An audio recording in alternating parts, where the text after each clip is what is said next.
All right, well, welcome back to another edition of Sinister Scripts Podcast. We are doing a special edition for Halloween because we are 2 more days till Halloween, Halloween, Halloween, 2 more days till Halloween.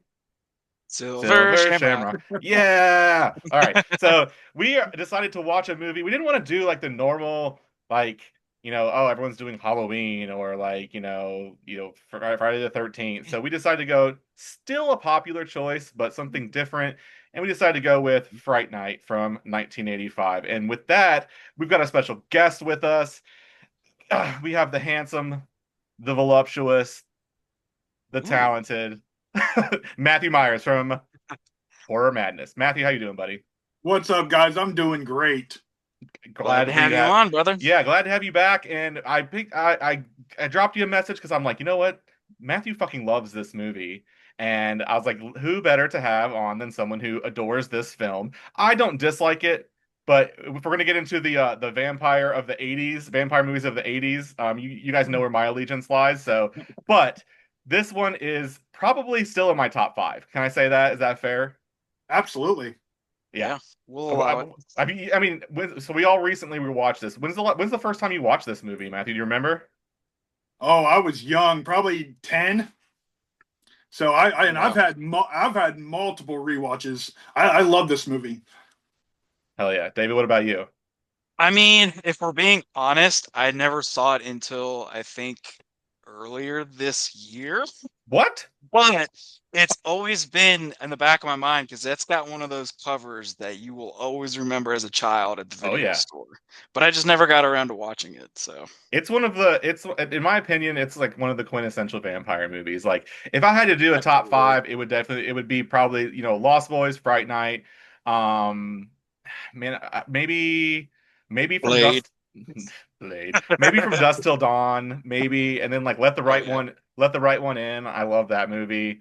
There's so many good ones. You could do Bram Stoker's Dracula, but like when I think about Near 80s, Dark. Near Dark, when I think about Yep. 80s, like this almost like hits it on the head because it's a mixture of like 80s cheese with 80s Yep. sleaze, and I loved everything about it. So I'm gonna do things a little bit differently this time. So I want to start it off just kind of doing like a quick like I broke the scenes into like kind of like let's go over the movie a little bit and then we'll talk about a group of scenes. So this movie starts off with your opening credits and we kind of get this classic gothic score over this like suburban nightscape and the glow of the TV with your host Peter Vincent introducing another Fright Night. It's instantly kind of to me gets into that like that meta like a movie about horror, Hmm. obsessed with horror, and we meet our protagonist of the movie, one Charlie Brewster.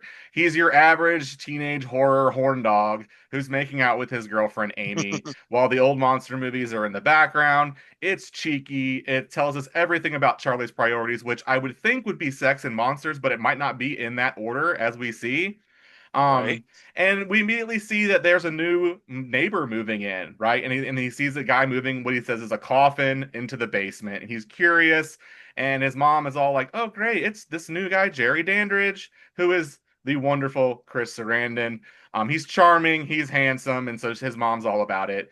And the scene kind of to me establishes this like the tone is really perfect. It's like suburban normalcy kind of colliding with this new like gothic evil.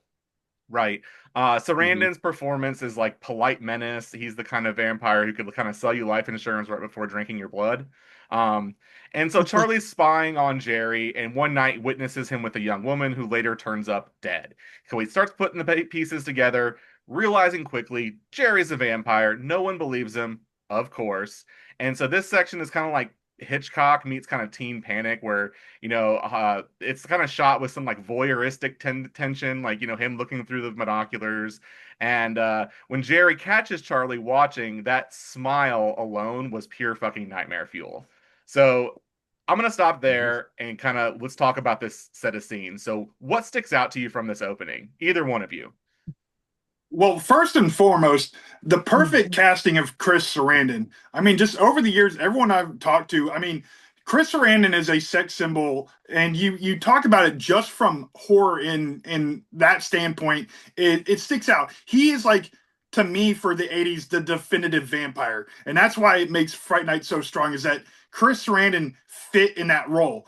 But then, yeah, you open up and you have so many. It's just like the classic '80s movies. You know, you got the teen couple, you got the sidekick, you got the doubting mom, and then you throw in Peter Vincent and everything like that. And then it all just kind of through that opening, you get so much setting up such a landscape for a classic vampire movie.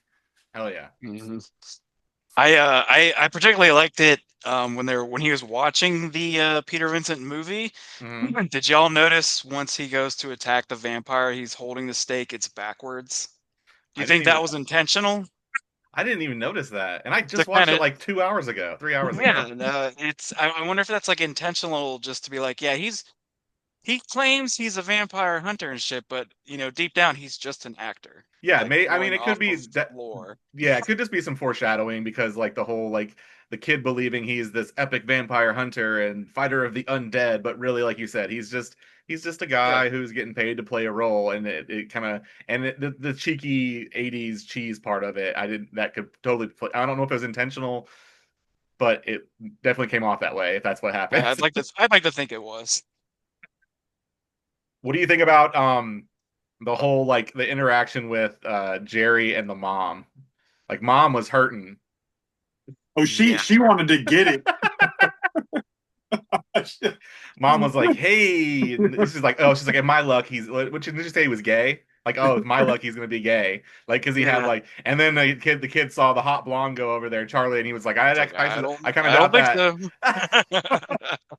I love it. I love it, and I love that it's like it's your typical like we've all like been a young kid and you're like you've all had like growing up watching horror movies and you're like the typical like oh man I bet you my neighbor's a vampire, I bet you my neighbor's a zombie, like it's all like Yeah. you've seen the movie done it didn't do anything to reinvent the wheel, excuse me, from a story standpoint, but what they did so well. Like this, I love everything about this picture perfect, like Leave It to Beaver, like, suburban Yep. life where nothing ever interesting happens. And then it kind of flips on its head real quick where he's like, okay, now I have proof he's a vampire, but no one will believe him.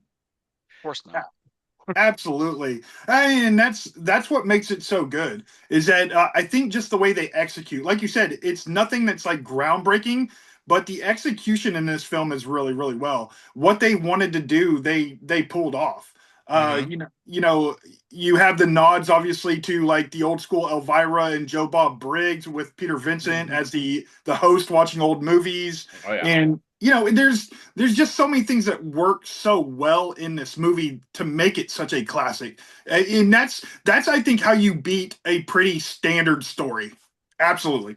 Yeah, yeah, no, it was great, and even going as far as like calling the cops, and the cops come and they're like, "Oh, you like, oh, get out of here, kid! Like, you don't know what you saw. You're just causing Yeah. trouble." But like through all of this, I freaking love how Chris Sarandon is just like he is so polite and just, but he's also menacing. Where he's like, you can tell that he's like, "Oh, but hey Ed, how do I fight this vampire?" And he's like, "Oh, well, you can't let him in, you can't invite him inside." And he comes home and his mom has invited him inside already. And he's like, Yep. "Looks like I'm going to be visiting you whenever I want to, Charlie." And I was like, "Oh shit!" Like it's Yeah, that just was like sinister as hell, dude. yeah, like and how like what was mom doing? Mom's just like, "Haha, yeah, you come over anytime." I'm like, "What the fuck?" Like I know. no way. I I would have been know. like, I was If I yeah. was that parent, I'd be like, the fuck you are coming over whenever the hell you want. Yeah, listen here, Talking about. jabroni. You listen here, you cuck. Mhm. Like I don't stand for that. Hey, we I will we say probably we probably all remember from the '80s, man. That was the time when you'd leave your front door open. Your neighbors that could is come and true. go, and That is it's true. typical for that time period. It is very true. Yeah, Yeah. it definitely fits that. And I think that's why for me like so many of these 80s movies are like comfort movies because like it was a time when I was like running around the streets by myself doing shit I had no Hmm. business doing, like coming home when the street lights are on, like you said, nobody locks their doors and you're like, "Hey, can I go have a Yeah. sleepover so and so?" And your parents are like, "Yeah, sure, I'm sure it's fine." And like now I'm like, "Who is he? What's he do? What's his mom do? Where'd they live? How long have you known him? Is he in your class?" You know what I mean? Like it's all these it's like Yeah. 25 questions 20 because it's questions. Yeah. yeah, it's not the same. And this movie, I think, captured it perfectly. But um, Yeah. getting into the next set of scenes is probably my favorite set of scenes in the movie.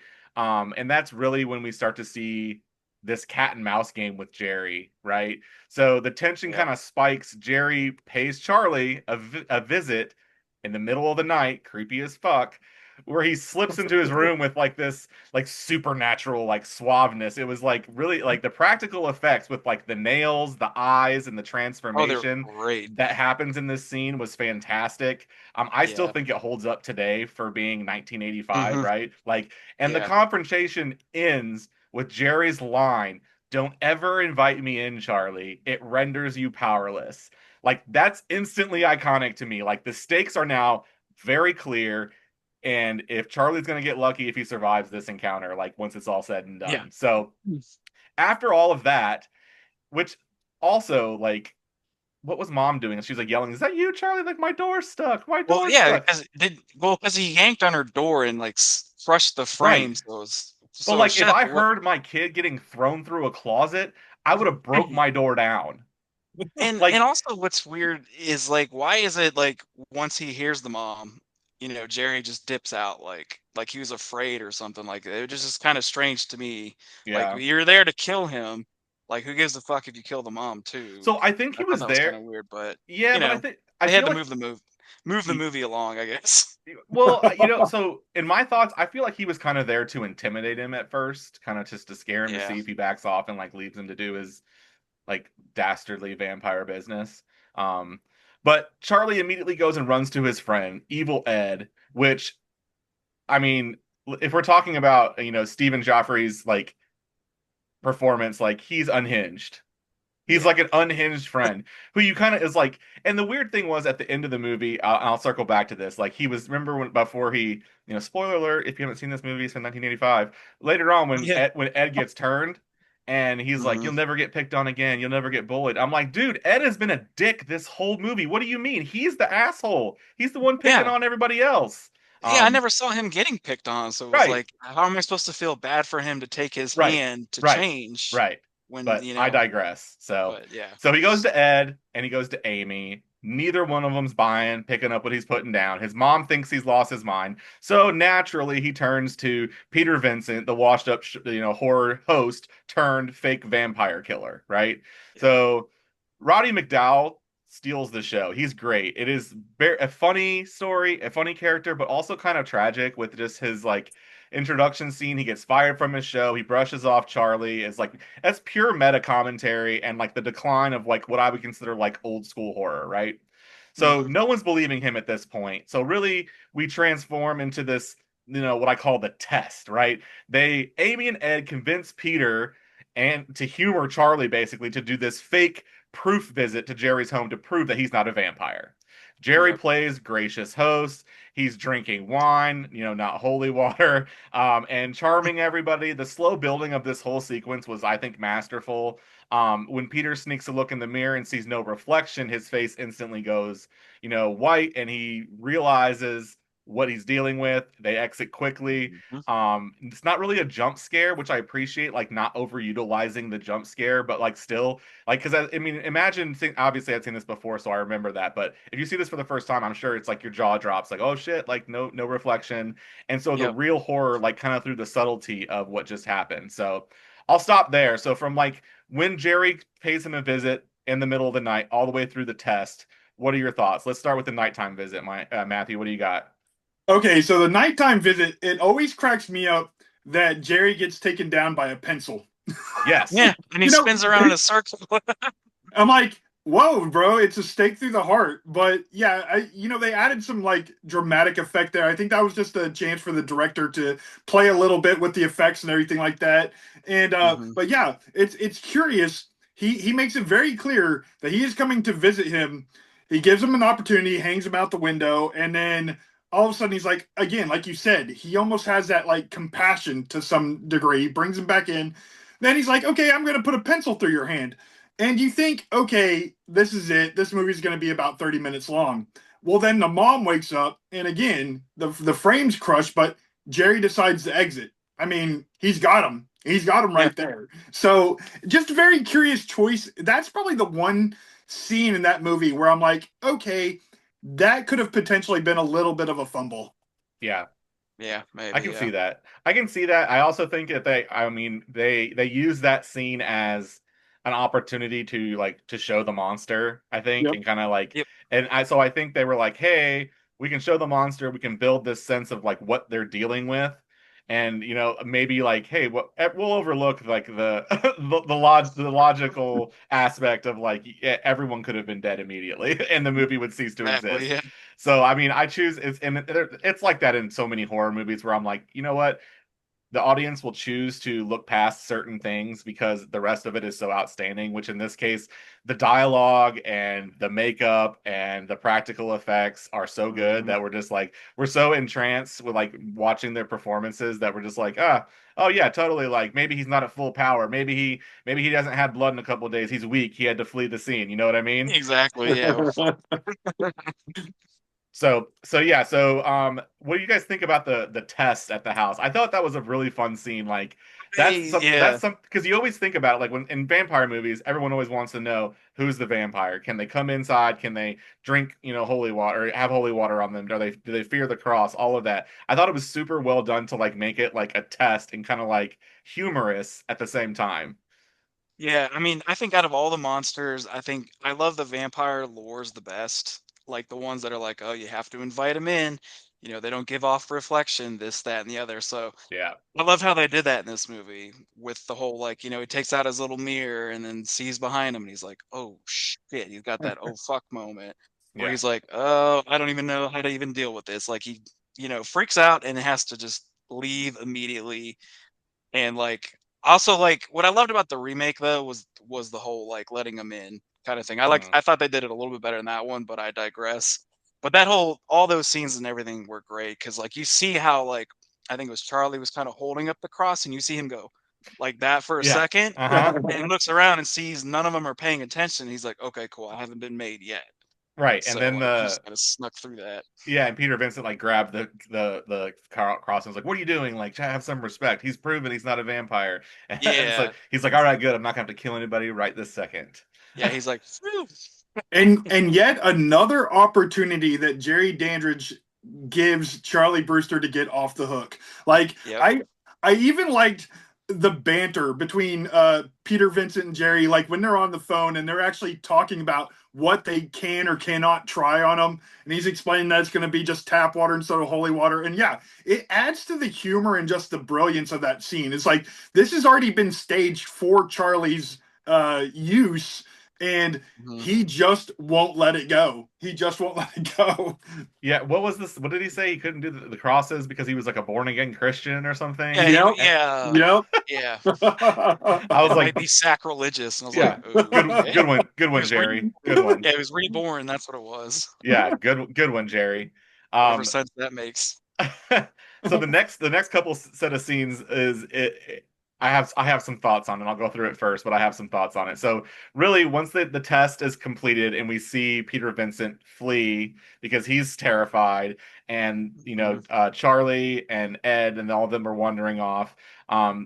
Ed decides to be a dick and play a prank, and like and they get mad at him, and they kind of fuss at him, and he's like kind of humiliated. So he wanders off and he meets Jerry, none other, in an alley where Jerry seduces him with the promises of power and belonging and kind of turning him into a vampire, which he, of course, graciously accepts. Now, the tone at this point for me shifts from like teenage adventure to kind of like more tragic here. Um, yeah, Ed's transformation was kind of like a weird, heartbreaking energy in a little bit. Like it's very manic, but now it kind of feels like desperation. And the yeah. scene where he later attacks Peter is definitely scary and sad at the same time. Like, so you have that Mhm. that set of scenes, and then also the club sequence. Honestly, I don't know why this is in the movie. I really don't. Like, it was such a weird scene. So Charlie and Amy are trying to escape Jerry, and they go into this nightclub, but Jerry follows them, and it turns into like full like 80s like Soul Train sex appeal. Like the scene is kind of like, to me, it's just like an odd combo of like erotic horror, like, and then Amy's transformation kind of under this spell that Jerry has. It's kind of like those. I mean, I understand the 80s vampires always had like this sensuality about Mhm. them, But it was just it felt weird because I'm like, how old is Amy? Is she like 14, 15? Like it's kind of odd, but I know it's I mean, I guess we'll let it You're slide still in high school. since he's a vampire. The Yeah. cinematography was like the glowing red with pulsing with danger. And when Jerry kind of reveals his fangs like mid dance, it's that perfect mixture of like glam and sexuality and like grotesque. Um, so Hmm. that scene to me is the only scene in the movie where I was like, what are we doing here? Like, what is this doing to enhance the story? Other than, I guess, the like putting her under his spell finally, right? Yeah, that and maybe just to get a cameo of one of the security guards that was from Friday the 13th Part 3. They're like, we got to get this guy in here. He was one of the bikers. It's like, Which got to get him one? in here. Let's film this whole fucking sequence. Which one? The one that like was like, we got a problem here? That guy? The bouncer Yeah, guy? he's the one that gets his throat slashed. The little Oh, skinny one, like he was in Friday the 13th Part 3. He was one of the bikers. interesting. Yeah. Interesting. One thing I will say about when Ed turns is like I think Ed's makeup might be the best in the movie. Like His his teeth were makeup, so gnarly. yeah, it He was looked awesome. good. It was It awesome. it And looked good. So what I mean, what are you guys' thoughts on like Ed being turned and then the club scene? Like where are you guys at on that? Are you a fan of the club scene? Personally, it's hit or miss. I like Ed's story arc. I thought he was another one along with like if you look at the supporting actors in this movie, just Ed's transformation, like you said throughout the movie. It's like you see him kind of as this like I guess I wouldn't say a lovable loser because like you said he's kind of a dick, but Yeah. he's Charlie's friend, Yeah. but he gets taken and just his transformation. I love how evil Ed looks. And you just see as he evolves. He's definitely creepy initially, then you get the cross, and then his final scene. When Ed is Mhm. actually taken out. I don't want to Yeah. give too much away if anyone Yeah. hasn't seen it, but it leans to what I love so much about '80s movies, like the whole 5-minute sequence with Evil Ed. The practical effects were fully on show with that, and I Yep. love that. Now the club scene, again, I've thought that too. I'm like, yo, Amy's in school, but it does show obviously again speaking about what Chris Sarandon brought to the character and everything. I think it's just the iconic part of how a vampire can put you under their spell and kind of make you do what they want you to do, and it shows how he can really manipulate people. But Oh again, yeah. I agree with you. It does put a certain, like, okay, this might be a territory that we might want to put up in this corner right now and not talk about ever. Uh-huh. And they were also fleeing from Jerry, so they just jumped in that window through the kitchen, and the whole time Charlie's talking about how like we need to be in public places with a lot of people around. So I mean that aspect makes a little bit it makes sense for why, but it is also kind of a weird It's just place like to just stick them into. yeah. I just had this like vision of like this whole scene is like of like Quagmire just being like, "Oh, Oh, hey, all right, like giggity giggity, like oh, all right, like here, I'm like what are we doing here, like Jerry, like you're just like on full display, just like gyrating, like hey, would you fuck I me? mean, I'd fuck you me. got it, you got it, flaunt it, man. I've heard interviews with Chris Sarandon, and he was like, he's like, this is really funny. Like, he's like, a lot of this scene is like, he was like, we had a very like because like he was obviously like a grown ass man, and she was a younger teenage actress, and he's like, it was very like respectful how he did it, and like making sure that they were comfortable because like some of the move where he comes up behind her and like puts his hands like on her hands from behind her, I was like, God damn, Jerry, Mhm. like watch Keep it in yourself, your son. pants. Yeah, like it's like to catch a predator. Where's Chris Hansen in this scene? Like to catch a predator, you know what I mean? But like, so that was the only scene that I was just kind of like, okay, like let's move past this. Yeah. But it wasn't bad though. Like it was just like once again, and I feel like sometimes this is where '80s horror, which I fucking adore. Sometimes there are scenes or dialogue that just maybe you're like, Yeah. not today, but like I said, Yeah. it's just you got to separate yourself and enjoy the movie for what it is in the time. But Yep. so the final set of scenes here is after the what I call the vampire's lair, right? So Charlie and Peter end up teaming up to rescue Amy, who's under Jerry's spell, and she's now halfway turned. So this final act is a practical effects fucking masterclass. I will say that. Mm-hmm. The house is like this haunted labyrinth, like so you got smoke and mirrors and coffins and blood, and every like time there's an encounter, it feels like a new level, like in some horror game where you're like leveling up, and like Yes. this finally a lot of these like chase scenes kind of it culminates with Ed's what I would say heartbreaking death scene. I do think it For is pretty sure. heartbreaking. It is. And his transformation back to that human after being staked was like I was like, man, I kind of feel bad now. Like, it Yeah. was a rough scene, but the transformation scene was fucking awesome. Like I said, this Yep. was a masterclass in practical effects. And it hit me harder than I thought it would. It should be like a campy vampire flick, right? Oh, well, people are getting staked, like your typical like no vampire goes out the same way. Some of them are exploding, some of them are doing their. Yeah. I didn't expect that. And so finally we get to see Jerry's like true full vampiric form gets unleashed.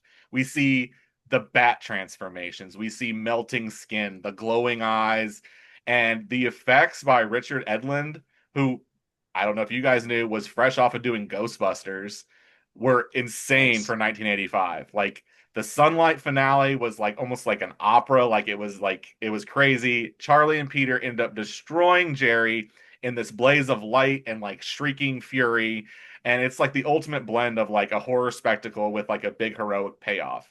Now, before I go in too far, I wanted to give a shout out to his fucking familiar dude, because that dude went out like a fucking G.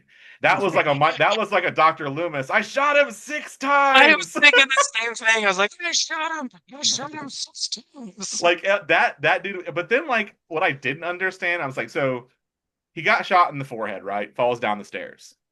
Yep. Is he like he's not a vampire, but he's like, is he No. like is he like half turned or something? Because Yeah, he's definitely a familiar, and okay, they were definitely represented a lot different. Like I think a lot of people always lean to like Blade, where they're like humans and they're kind of yeah, like, Yeah. but no, yeah, he's like his human familiar in the morning, but he does have some supernatural aspects to him. right. So yeah, so he gets shot the one time and then gets shot a bunch more times, and but then whenever he finally gets staked and he like liquefies, that was awesome, because I'm like, I haven't seen that before. Like, yeah, he's not a full Yeah. on vampire, so I get it, but like, so maybe he doesn't go out the same way, but like, it was like trioxin, green ooze, like down the pant legs, and just like, you know what I mean? Yeah. But I also liked how though, like then he dropped like a bunch of like sand or sawdust. It's like, oh, he's making it easier to clean up. Like when you throw up, you throw kitty litter shit on Yeah, there to get clean it up up. on aisle three.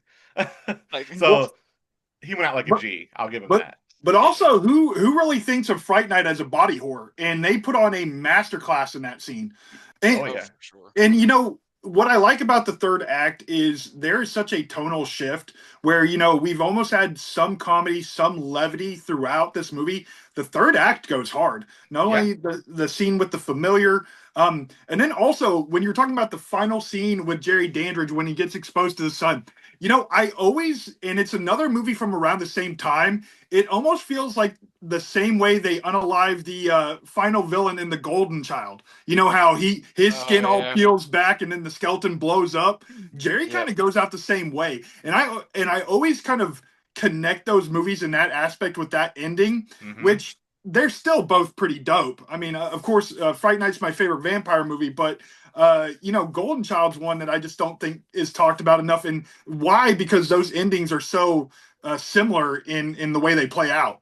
Yeah, I like that Mhm. scene a lot, because like when he's like melting and you see the skull and the Yep. skeleton that has like the bat wing, like have the Yep. wings and the skeleton Wings. and Yeah. like all the viscera and the gore. Like I was like, man, this is pretty fucking awesome. Like kind of showed all the different transformations that the vampire can make, while Jerry could make while he was in different vampire form, bat form, etc.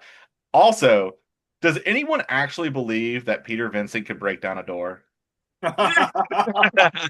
This He old was guy getting looks it like he pretty would gentle fall too. He's like, over like a strong yeah, breeze. He's like, make a yeah. lot of noise, and he's like, ah. I was just like, oh, Peter, like, oh, Peter, like, Oh, yeah. like you're not gonna make like, but yeah, I saw there's a few things I saw that and I was like, nobody know this guy ain't breaking down any doors. Like, let's be honest No. here. But yes, this whole scene is like I said, werewolf transformations are so difficult, and so like like Mhm. animal to human transformations, and I thought it looked pretty damn good. Once again, like this movie is fucking what is it? How many years are we at now? 40 years old? Yep. 85? Yep. Okay, Yep. the fact that we're the practical effects, we're like, damn, that's still pretty good. I've seen movies this year that came out this year that look shittier than this movie by a long shot. So Yes. I can, and like I said, I the fact that I found out that Richard Edlund, who did Ghostbusters, did a lot of the practical effects, like that makes a whole lot of sense. Now that I saw that, Mhm. but um, really the final scenes are peace to suburbia. They've defeated the vampire. Charlie and Amy are cuddling. Fright Night is back on TV. Peter visits with the wink into the camera. But across the way, red eyes glimmer in the dark. Evil's never truly Mhm. gone, right? So the movie leaves you with kind of one last grin. It's playful. It's classic horror storytelling where she's like, "Hey, is everything okay?" And he's like, "Yeah," but then you hear the laughter, outside. Like it was a love letter to the genre, and I thought that it's the Yep. perfect blend, this perfect hybrid of 80s teen movie, gothic horror, meta humor. Like every scene does a good job, like building tension and celebrating horror fandom. Performances were fantastic. It elevates it. Like everyone wants to say, oh, this is a B movie. I would strongly disagree. I think it's Mhm. rooted in that, but I think the performances and the effects elevate this to something that's not just a parody. It's a masterpiece of its own genre. So for me, Yeah. I would give this one. I'm not going to give it a 5 out of 5. That's perfect. Nothing wrong with it. I'm going to give it a 4 out of 5 easily for me. What are your thoughts on final scenes and like your rating of this gem? Go ahead, Me, me Matthew. oh yeah, me personally, look, I have several tens in my time, and Fright Night is one that the way I look at it when I rate something is not only how it's executed, but my enjoyment of it. Fright Night's one of those rare movies that I can turn it on anytime and watch it from start to finish. So that one to me is a 10. Amid some of the scenes that we talked about and everything like that, Sure. I love it. Like it embodies the 80s practical effects. It has everything I'm looking for. The humor, the camaraderie that's in that, the acting itself. Everyone just falls into their parts. And I thought vampires in general were just well represented. Not only showing the transformation to bat, showing the transformation to werewolf. I thought it was very awesome how the final scene was, where they had to outwit Jerry, even though they couldn't beat him out. They had to Mm-hmm. find out a way, like by pulling the panels down and everything, and Yeah. getting them that way. Like that's an ending that thinks outside the box, and Yeah. I have an appreciation for that. But yes, I like how they ended the movie, and it's almost like the director knew, okay, I'm getting a sequel out of this movie. But I always got to ask, how did Amy, after all that, how did they let her go for Fright Night Part 2? I How is she know. not part in that story arc? I know. I I'm married know. with children. Yeah, Yeah. right, right. She was. All right, David, what do you got? So yeah, I'm gonna go with you on the rating. I'm gonna give it a 4. Yeah. It is a top-notch vampire movie. I just love the many tropes and things that they use for vampires. Like you touched on, like, they have the bat transformation, they have the werewolf transformation, they also have the mist transformation when he's in that alleyway Yep. with Evil Ed. Like there are so many things that they use that so many vampire movies just don't even care about. They're Right. just like, oh, garlic and a cross and Mm-hmm. besides the stake for the heart. So I love just the tropes that they use for this. Like the practical effects were great. It's just overall, like, everything was just so great about it. Like Yeah. it's just storytelling at its finest. Yeah, and I think we'd be remiss not to not mention the remake, which I don't know about you guys. I think David, you and I talked about it. I'm actually a big Yeah, fan of it. I think they did a it's really good amazing. job. Now, I will say that Tom Holland, the director, is on record hating the remake. He thought that Really, I didn't know he that. yeah, he thought that it lost a lot of its charm and its character. Um which I feel like sometimes when you have these 80s classics, whether it be The Lost Boys, whether it be Fright Night, whether it be Near Dark, it's not you make a movie years later in 20 whatever whenever the Fright Night remake was, it's going to be Mhm. difficult to recreate the vibe. Like we talked about earlier, the world has changed. It's different now. But I Yeah. respect what they did. I felt that the casting was pretty good. RIP to Anton Yelich. I thought he did a great job. I also thought that Colin Farrell did a good job as Jerry. Yep. He was menacing. He was good looking. He had He the, was that, suave, like, yes, yeah. like it worked. And honestly, fucking McLovin as his best friend Well, man, was about as perfect as you could have been as far as, that Evil Ed role. Like, yeah. so I thought it was very good. It's not as good as this one. It might be like a 3 out of 5 on the scale, or maybe like a 2.75.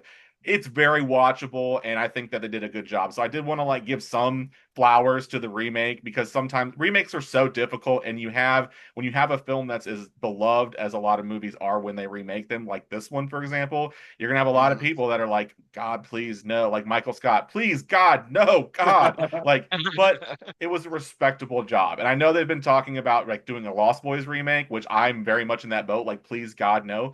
But if it's respectable and it's as good as like the Fright Night remake, I'm like, I'll give it its flowers, and I'll be like, look, you're never gonna recreate the lightning in a bottle that you had with the original film. But Exactly. respect, you did a good job to it. I thought it was a well done, Yeah, and remake. when you're making a remake, you don't want to do the exact same damn thing, like Correct. shot for shot. Like you got to change things up, like you said, with the times and everything. So I feel like the remake did that. They hit it on all cylinders. Like they changed enough of the story. They changed around some of the characters just a little bit. Yeah.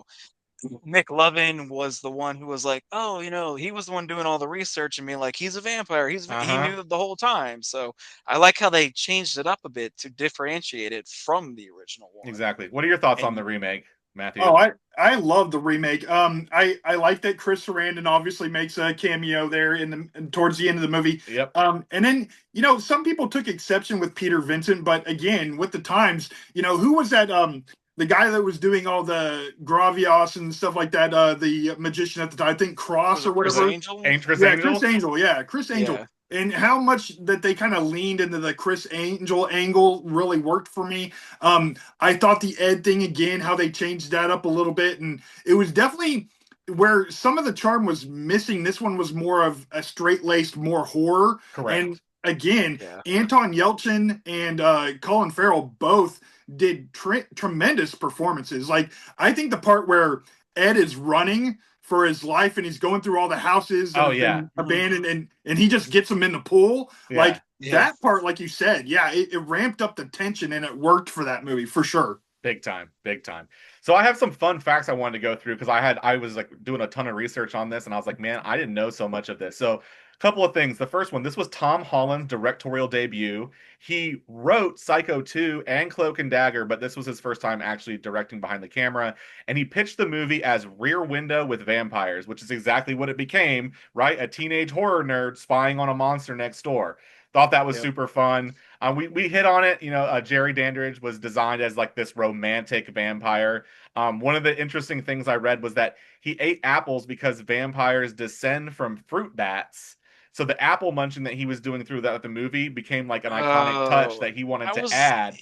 yeah, I was gonna bring that up because like I kept noticing today, I'm like, what the fuck was all these apples? And then there's a one part where he just walks down the stairs and one falls from the ceiling into his hand. I was like, where did that come from? Yeah, yeah. He didn't want to be like another Nosferatu. He wanted it to be like a classy, All right. seductive predator, Oh, basically. that's cool then. Um, Yeah, it made way more sense, because I was thinking the same thing. Like, this fucking guy just doesn't want to get This guy and his scurvy. He's apples, got to eat man. that eat them fruits. Um, the effects team I mentioned before was absolutely stacked. So Richard England's, it's called Boss Film Studios, the same crew behind Poltergeist and Ghostbusters. So that's why Mhm. the makeup transformations and the face melts, everything looked amazing. Sarandon's final death scene used multiple puppets, animatronics, and wax layers melting under hot heat lamps. Yep. Like, That's Agreed. awesome. that was crazy. Evil Ed, his transformation took 18 hours of prosthetic work. That's Damn. insane. It Like, looked good. it was so It did. complex. Yeah, they shot it over several days. The animatronics of the dying wolf, there was a puppet that they used also, was also one of the most advanced technologies at the time. The club scene, which we mentioned, was almost cut. This was like the seductive dance. It was considered too risque by the studio. They didn't Oh like it. no. Holland fought to keep this in, said that it was the turning point in the film between Amy's temptation and her loss of innocence, and he thought that it needed to be in the film, and ultimately he won because it was in the film. But when I read that, I was like, okay, maybe it does. Like, I get it. I get the vision. What he was That, going for, yeah. exactly, exactly. Amy's monster, that face gave everyone nightmares. So the special effects team wanted Amy's like Yep. half vampire form to be scary but also beautiful. So they ended up that was something that was so creepy. When they did their test audiences, they toned it down in editing because the prosthetic teeth were so big that she couldn't close her mouth or talk properly. But apparently, yeah, the test audiences were so terrified that several of them reported that they had nightmares from it. So, Nice. That's yeah. awesome. Let's see here. We got another one. A real fire. So during the finale, when Jerry explodes into the sunlight, they actually used real controlled fire bursts, and it got so hot that Roddy McDowall's makeup started melting mid-take, and they had to keep rolling because the reaction looked so real. Cool. And it was a box office surprise. They made it for 9 million bucks. It made over 25 million. It was the second highest Oh yeah. grossing horror movie in 1985. Behind, any guesses? Oh gosh. 85. Fuck. 85. It's a It's not sequel. a year I'm too familiar with. It's a sequel? It's a sequel. It's not Nightmare 2, is it? Yes, it is. Nightmare on Elm Street Part 2. And it saved Columbia Pictures horror division at the time. They were getting ready to shut it down. This movie saved the horror division over at Columbia Pictures. Gotta love hearing stories like that. Hell yeah. The soundtrack fucking rips. None of us talked about that, but that soundtrack slaps. It's the Jay Giles Band, Devo's Armageddon, and this moody synth score of Brad Fidel, who also did the Terminator. So the scores Oh theme, yeah. which was like called Dark Piano over Synth Pulse, it gives this movie like a very haunting, like romantic kind of edge. I thought it was very, very good. That was interesting. We talked about Jerry's fruit diet. So he requested that Jerry frequently eat fruit and drink juice when not feeding on humans to hint at the fruit bat lineage. It's why he's always nibbling on apples. So it was like, once again, you mentioned it, David, like these subtleties of Mhm. vampire lore that they got right in this movie. This is Yeah. one that I didn't even know was a thing of vampire lore, I but never heard of it either. apparently it is.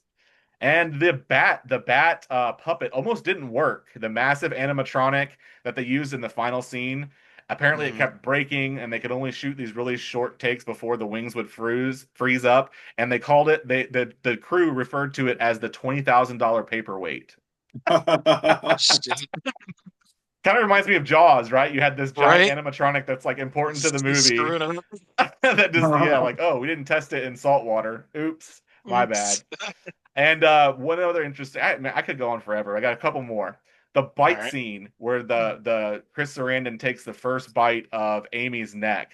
That was Mhm. done in one single take, and Sarandon refused to do any subsequent takes because he didn't want to rehearse that moment, saying that the scene should be spontaneous and dangerous.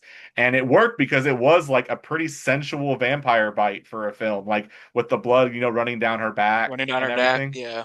Like that scene was pretty crazy. I thought that the fact that he was like, it's always wild to hear these actors like, and maybe that's why they're actors and we're just a bunch of nerds talking about what they're doing because like Right. they have this vision for what they were trying to do, and then you're like, holy fuck, it came across exactly how you wanted it to, and you stuck to your guns, and it is like a brilliant piece of filmmaking, Mhm. Absolutely. unless You it's know, fucking Kubrick, you asshole. know, well, damn it.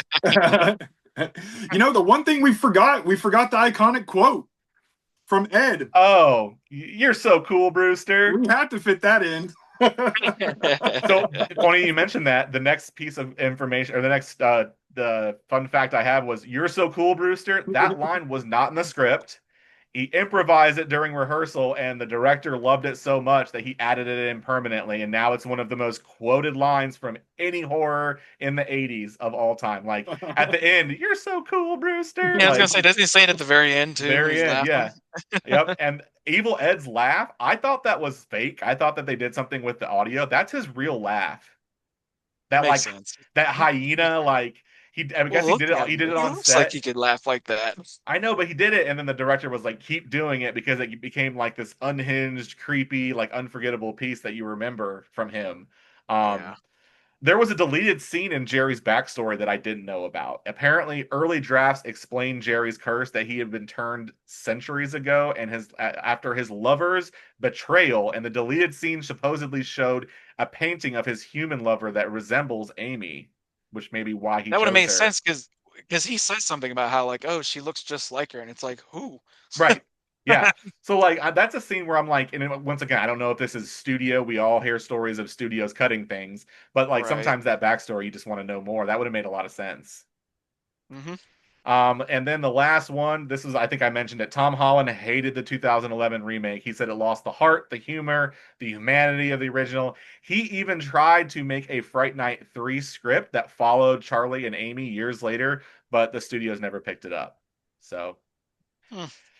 overall, like I Oh well. love reading all these little tidbits about it, but overall, this movie is iconic. It's one of the great vampire movies. I think it always Mm-hmm. will be. And to your point, the poster, the box art is I remember like once again, we Yeah. all remember going to Blockbuster and cover art surfing for horror movies, and that's one that every single time is just ingrained, burned into my memory, and it's such an iconic Yep. piece. And I think that what they were able to establish and build around the vampire lore may never be matched. It's definitely up there with, like I said, the probably top five of all time in vampire movies. So I'd agree. I enjoyed watching this one. I'd watch it again. Like I said, I watched the 2011 remake we watched it for our 31 Days of Halloween. And then I was like, you know what? Why don't we do the fucking original for this? It would give us some good talking points, and also I just love the fucking movie. So Good pull, man. Good pull. hell yeah. So this was a fun one. I enjoyed it. Anything you guys want to add? No, I can Yeah, man. talk. You talk about how deep a genre is and how deep vampire is, and for Fright Night to be in so many people's top fives, top tens, top threes is just it's just a good way to explain how good this movie is and how people should definitely check this one out. And that's what I think is so important about Fright Night is like everything that you said, the tropes, the lore, the acting, the story, everything, the practical effects, everything that comes together and culminates to make this movie so good. And then you take into account, like, I always look at, okay, I will give a movie a pass if it's 40, 50 years old. You go back and you watch 85's Fright Night, and it still holds up to today's standards. And Right. that Yeah. is just a testament to how well that team worked on building this movie. I would agree. Yeah, and there's Oh, only a 100%. handful of movies that I feel like can say that. And I feel like, we a lot of them, we talk about all the time. The Thing, right? Yep. 1978 Halloween. Like there's certain films that and they all I feel like do some of these same things you just mentioned about where they're very specific on the world they're building, the characters they're building, and the story they're telling, and it's so bulletproof that it holds up. Like I've watched several. You see movies from the 2000s that just don't hold up today, but then that you have these others that just seem to be classic forever and ever, and I don't know that that's ever going to change. I also think that after talking with a lot of filmmakers, here on the podcast, indie filmmakers especially, there are certain things, certain ways that these films were made then that they just don't do anymore, right? Obviously, the practical effects is what everybody goes to, but there's also a lot of Yeah. just techniques, equipment. I mean, at the cost of everything has changed. Obviously, it's called inflation, like right, like things. It's just a different way of storytelling, and I think I always joke that my daughter is like won't watch animation from like the 90s and the 80s, and she's like Yep. just seeing that small time frame. And I feel like it's the same kind of thing as you have younger people now who are like go back and watch older horror and they're like, oh my god, this is horrible. But it's like, man, if only you guys saw what we saw. Like, and it's just a different time and a different mindset. And at the risk of sounding like the fucking old guy on his porch like yelling at the fucking wind, like that's how I feel about these movies around this time. I'm like, damn you kids, you should love this Right. movie. Like, Rotten ass kids.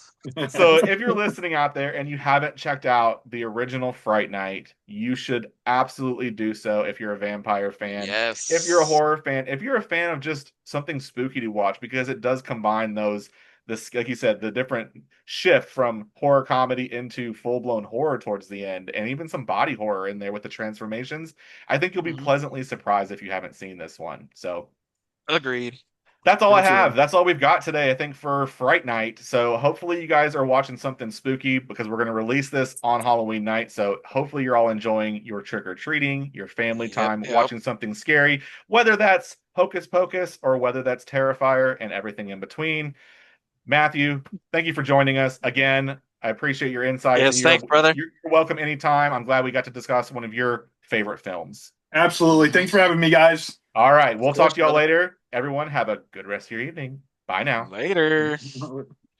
All right.